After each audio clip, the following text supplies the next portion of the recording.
Are you a manager who feels like there just aren't enough hours in the day to keep up with everything? Are you struggling to stay on top of your ever-growing to-do list? Don't worry, you're not alone. As managers, you are stuck juggling a million responsibilities. But what if I told you there are a lot of simple yet powerful tools that you can use to reclaim your time and become a productivity machine? Hey everyone, I'm Doug Howard. I'm a leadership coach and consultant for engineering companies and leaders. But I use this YouTube channel to teach leaders in any industry how to unlock the full potential of your people. Each episode focuses on the human side of management by exploring topics like emotional intelligence, influence, and motivation. And if these topics sound interesting and valuable to you, make sure to hit that subscribe button. A common challenge for many leaders right now is feeling like you're constantly playing catch up with your schedule. Don't worry, we've all been there, but the good news is that with the right strategies, you can transform how you manage your time and become a master of efficiency. In this episode, you're going to discover 12 time management hacks specifically designed for busy leaders like you. Remember, you don't need to use all these tools at once. Think of this like a toolbox filled with solutions for different situations.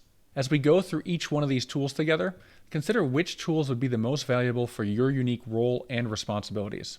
One more tip, make sure you watch the entire video because I share examples for how to combine a few of these strategies together towards the end.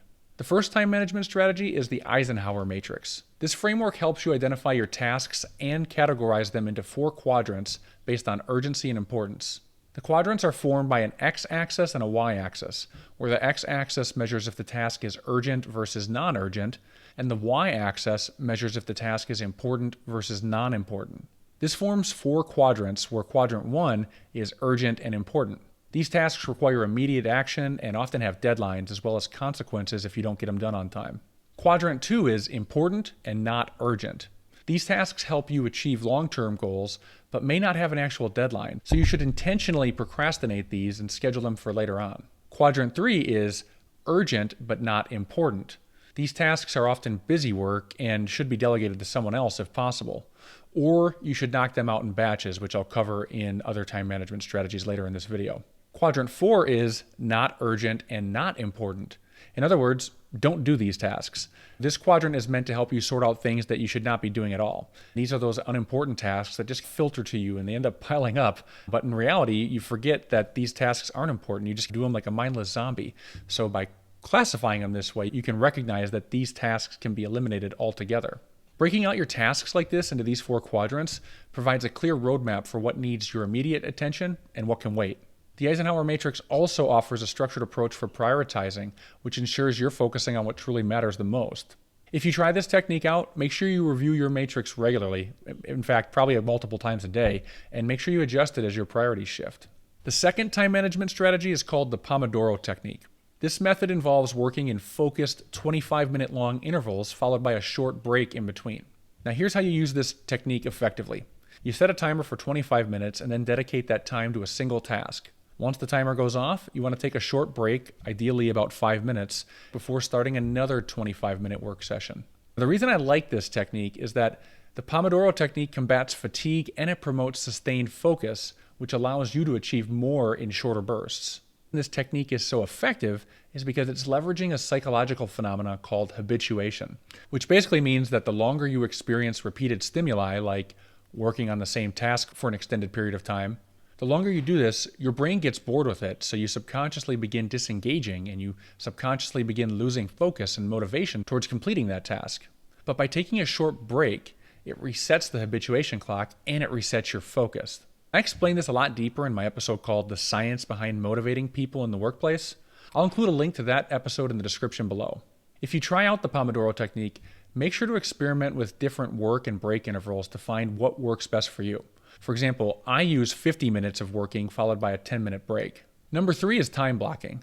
Now, you've probably heard of this strategy before, but just to make sure we're all on the same page, this strategy involves scheduling specific blocks of time in your calendar for dedicated tasks. And the way to do this effectively is by allocating time slots for specific things like replying to emails or sending emails, deep work sessions, keeping spots open for meetings, or keeping spots dedicated for administrative tasks. There's a million ways to do this, but the idea is locking time on your calendar each day, week, month, quarter, year for specific things that you want to get done. That way, it makes sure that these things do get done versus letting other people dictate your time.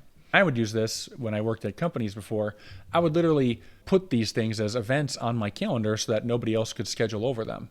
The reason I like time blocking so much is because it helps you visualize your day, and it helps you prevent procrastination by predetermining when you're going to tackle specific tasks. One quick pro tip on this technique: you want to make sure you're leaving buffer time in your schedule to accommodate unexpected things that come up. I would usually leave an extra hour or so in my day or a couple hours in my week collectively to jump on urgent things that come up that aren't going to be on my radar at the beginning of the week.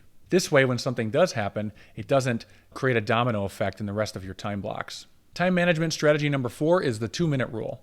Now, I love this one, and I like to call this technique "just do it," because the logic behind this approach is really simple. Any task that can be completed in 2 minutes or less should just be done immediately. In other words, just do it. Now, to do this effectively, you want to identify small tasks on your to-do list and then tackle them right away. This prevents them from piling up and creating a sense of overwhelm as you have a million of these just do it tasks on your to-do list. The reason I like the 2-minute rule so much is because it keeps your momentum going and it eliminates the decision fatigue associated with smaller tasks. If you try out the 2-minute rule technique, make sure you use your best judgment. If a seemingly 2-minute long task might actually take you longer, schedule it for one of your dedicated time blocks instead of getting sucked into a black hole that eats up your whole day. Number 5 is Kanban Boards.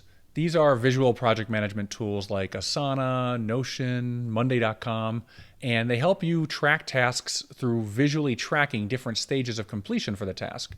To do this effectively, you want to create a simple Kanban board with columns like to do, in progress, done, or complete. And you want to move the tasks through the columns as the actual project progresses through different stages. I use Asana to update my Eisenhower Matrix and my time batching to-do lists every day.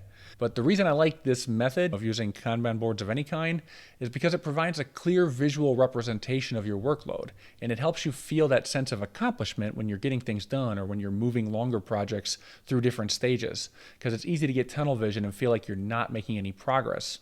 That's why I like using it for myself, but as a manager, when you're managing a team, I love it because you're sharing that workboard with the rest of your team, which is an easy way to promote transparency within your team too.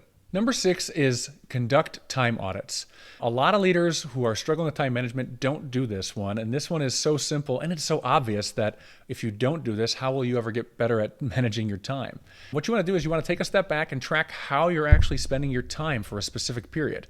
It could be a day, it could be a week, a month, a quarter, but what you want to do is diligently track your time for a specific period, and then you want to look to identify areas for improvement. The best way to do this is by using a time tracking app, or you can keep a journal and just document your activities throughout the day. Then you can measure how productive was this on a scale of 1 to 3 or 1 to 10, whatever works for you. But what you want to do is first find a way to track the data. Then you want to analyze the data to identify time wasters and areas where you can streamline your workflow. That might sound more complicated than it needs to be. I do this every day, but I don't use a time tracking app or anything like that. What I do is at the end of each day, before I go to bed, I journal and I ask myself a few simple questions like, what did I accomplish today? What did I not get done today that I wanted to get done today? How could I have been more efficient today? What are things I could have done to be more productive? I ask myself simple questions like that, and I usually know the answer right away. Oh, I shouldn't have wasted time on social media, or I shouldn't have wasted time responding to that email. I'm able to easily identify what I could have done better just by reflecting on my day at the end of the day. If you're a data metrics person and you do better at using a tool where you can track this thing, great. Or if you make your own spreadsheet, great. If that seems overwhelming to you, don't let that stop you from doing this. Instead, you can just keep it really simple by journaling and reflecting on how you're spending your time at the end of the day. Either way, I recommend doing this because conducting a time audit like this provides a lot of valuable insights into your actual work patterns, which is important because it helps you identify hidden time sucks. One quick tip on this: if you do this, make sure you're being honest with your time tracking. Review your findings and brainstorm strategies on how to optimize your time based on the insights you gain. Now, quick sidebar on this. While all of these time management strategies that I'm giving you are a great way to optimize your time, we are all still limited to the same 24 hours in a day. But if you want to learn how to literally gain time back, you should watch my free mini masterclass called Multiply Your Time Through Delegation. Delegation is literally the only way for you to create more time. In this free training, I teach you powerful mindset shifts for becoming comfortable with empowering your team to take on more workload and responsibilities. You also gain a downloadable tool that helps you identify which of your current tasks are actually delegatable. You learn a powerful framework for effectively transferring ownership from you to the other person. Everyone who has taken this 60-minute free training has told me how it completely changed their perspective on how they view and approach delegation. And it's because I've taken all the best delegation training tools, techniques, and strategies that I've been teaching to engineering managers, engineering teams, and engineering companies for the last few years. I've taken all of that and I've condensed it into this free 60-minute training for you. The best part is that you can take these tools and strategies and you can apply them right away to get real results. This mini masterclass is called Multiply Your Time Through Delegation. It's 100% free and it's pre-recorded so that you can watch it at your convenience. If you want to check out this mini masterclass, you can access it through the link that I included in the description below. Time management strategy number 7 is Parkinson's Law. Have you ever noticed how you magically transform into a productivity master in the last minute right before a task is due? Maybe it's cramming for a test, or maybe it's getting a presentation together at the last minute, or maybe it's just simply getting a 5-hour task completed in 3 hours flat right before the deadline. It's amazing how you magically find a way to get things done right at the last minute. Meanwhile, have you ever noticed that when you have a longer lead time on something, or more time than you need to complete a given task, it somehow takes you twice as long to get it done?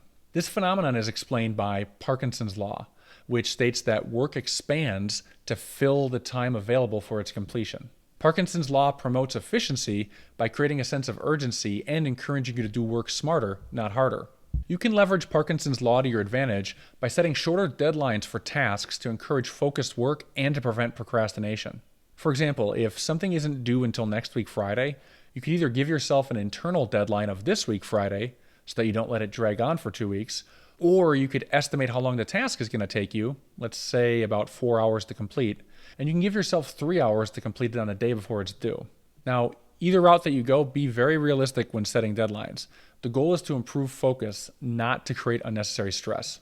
Number 8 is batch processing. This means grouping similar tasks together and handling them in one clean sweep.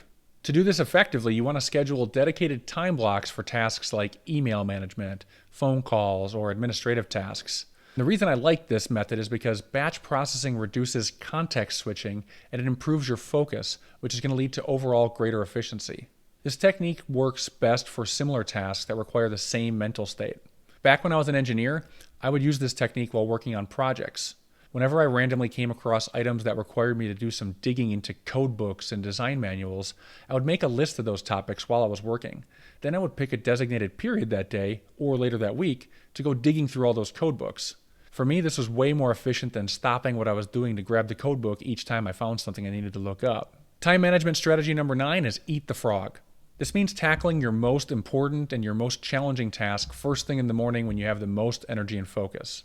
To use this strategy effectively, you want to identify what your frog is or what your most important task is at the beginning of your day, and then dedicate your prime productivity time to completing that task. Now, the reason I like this tool is because you start the day by conquering your biggest task early on, and that's going to set the tone for a productive day and reduce the feeling of overwhelm for you throughout the rest of your day. Now, for my personal life, I apply the eat the frog technique by starting my day with exercise, because if I don't exercise in the morning, there is a 99.99999% chance that I will not exercise that day. So for you, figure out what your frog is and consider beginning your day by crossing it off your list. If your frog is particularly daunting, break it down into smaller, more manageable steps. Number 10 is the 80-20 rule, or the Pareto principle. This principle states that roughly 80% of your results come from 20% of the effort you're putting in. So to use this technique effectively, you want to identify the 20% of your activities that contribute to the 80% of your results on a given basis. Then you want to prioritize those 20% of your time tasks accordingly. For example, if you're an engineering manager, there's a good chance that your most important results are related to team productivity and output. In that case, you would want to take a look at which of your daily and weekly actions contribute the most to increasing productivity and output on your team.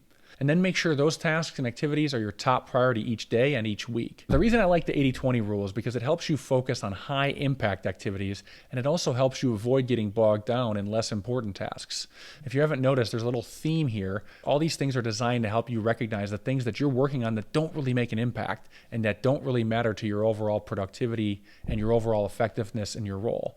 Now, for each person, the specific 80-20 split might vary, but the core principle of focusing on high leverage activities remains the same. Number 11 is my favorite one. It's called biological prime time. This means scheduling your tasks based on your natural energy levels. You want to track your natural rhythm each day with the goal of identifying 3 things about yourself. First, when are you most alert, focused, and motivated? Second, when are you most creative, curious, and exploratory? Third, when do you prefer mindless, repetitive tasks where you can zone out? Everyone's natural rhythm is completely different, but for me, I'm most creative, curious, and exploratory early in the morning, from about 9 a.m. to noon. After that, then my brain needs a little bit of break from all that brainstorming and creativity and research, so I shift to mindless, repetitive tasks from about noon to 1:30. Then after doing this mindless work for a while, it actually recharges my battery so that I'm alert and I'm focused and I'm motivated for the rest of the day. Knowing this about myself helps me prioritize my daily work in a way that optimizes my productivity versus me spending all day fighting against my natural energy and my natural preferences. For example, because I'm naturally feeling creative and curious in the morning, I prioritize tasks that are related to research, learning, brainstorming, and creating content every morning. I defer anything that doesn't fall into these categories until later in the day or later in the week. Then I run through my mindless tasks or my just do it tasks. These are the routine tasks that don't require much focus or creativity, but they still need to get done. These could be tasks like clearing out your email inbox, organizing files and documents, or data entry tasks. From there, I use the rest of my afternoon for all the deep focus work that requires critical thinking. For me, that's taking content ideas that I've created in the morning and ideas that I've researched in the morning and all the things that I've gathered during the creative stages. It usually involves me putting that into action and using that to actually create new content. But for you as a manager, this could mean project work. This could mean creating or reviewing design calculations. It could mean proofreading contracts and documents. The reason I like this technique is because you're working in sync with your natural energy rhythm, which allows you to optimize your output and reduce mental fatigue. If you try this technique out, you want to experiment for a bit. Be patient with this. Don't get too frustrated if you're not figuring out how to optimize this right away, because it does take some time. You want to experiment to discover your personal energy patterns. So be flexible and adjust your schedule based on your own needs. The 12th and final strategy is called 3 most important tasks. This means starting your day by identifying the 3 most critical tasks that you absolutely must accomplish today.